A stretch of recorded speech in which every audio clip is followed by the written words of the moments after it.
Sejumlah petani budidaya ikan patin memprotes aktivitas penggalian dan penimbunan tanah di lahan dekat Jalan Hang Jebat, Desa Teluk Mata Ikan, Batu Besar, Nongsa. Kenapa ya aktivitas ini sampai diprotes?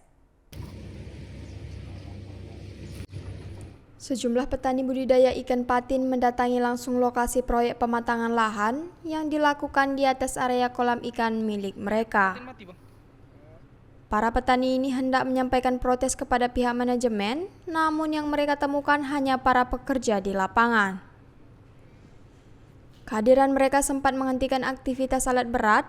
Tak lama berselang, aparat dari Polda Kepri datang untuk mengamankan situasi. Protes tersebut dipicu oleh kerusakan kolam yang disebabkan oleh limpasan lumpur dari proyek pematangan lahan.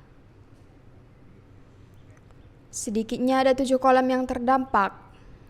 Tak hanya kolam ikan, kebun milik mereka juga dilaporkan terkena dampak.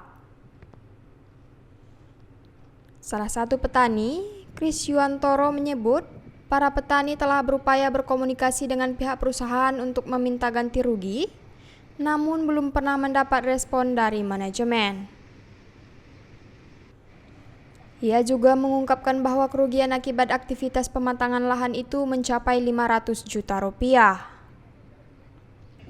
Adapun perusahaan yang melakukan pematangan lahan itu adalah PT Sri Indah yang rencananya akan membangun resort. Ya ganti rugi aja lah, karena kerugian kita. Berapa kerugian? Kerugian kita itu kalau kita hitung semua itu mau 500, kalau semua ya sama kita kebun-kebunnya yang main kolam tertimbun. Sekitar 500 jutaan. Iya.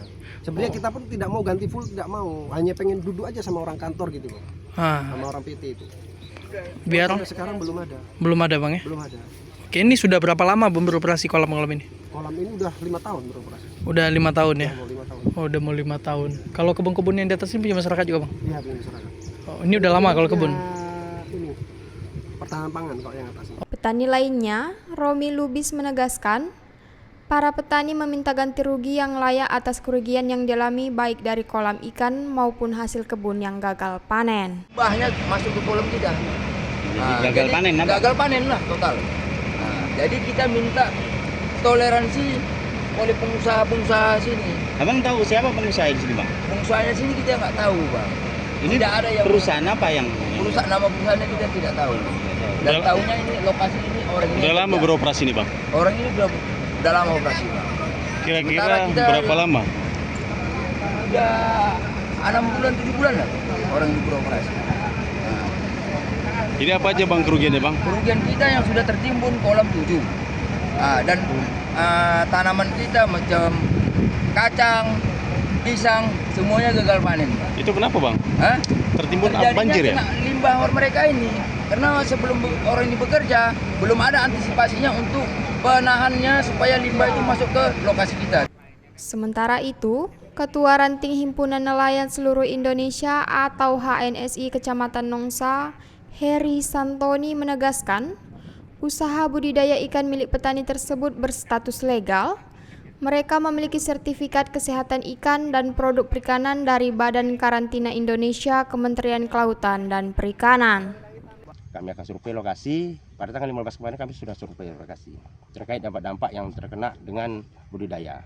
Itu ada 7 kolam yang sudah tertimbun, 1 kolam yang ada ikannya terdampak yang banyak merugikan. Dari 9 ton lebih kurang tinggal 1,5 ton lah. Ya, itu. Ini dari perusahaan mana namanya, Bang? Yang ini? Iya. Yang pastinya saya belum tahu pasti perusahaan mana, tapi kita dengar kabar dari Sri Indah. Mau bangun apa, Bang? Sepertinya dia ini resort juga.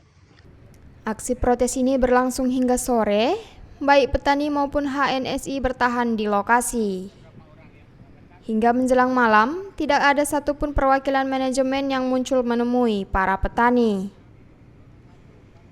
Dari Batam, Kepulauan Riau, Randi Rizky, UTV, mengabarkan. Menurut sahabat ulasan, kenapa nih para perwakilan PT Sri Indah tidak menemui para petani budidaya ikan dan HNSI Kota Batam? Saksikan News setiap hari, jangan lupa like, komen, dan subscribe.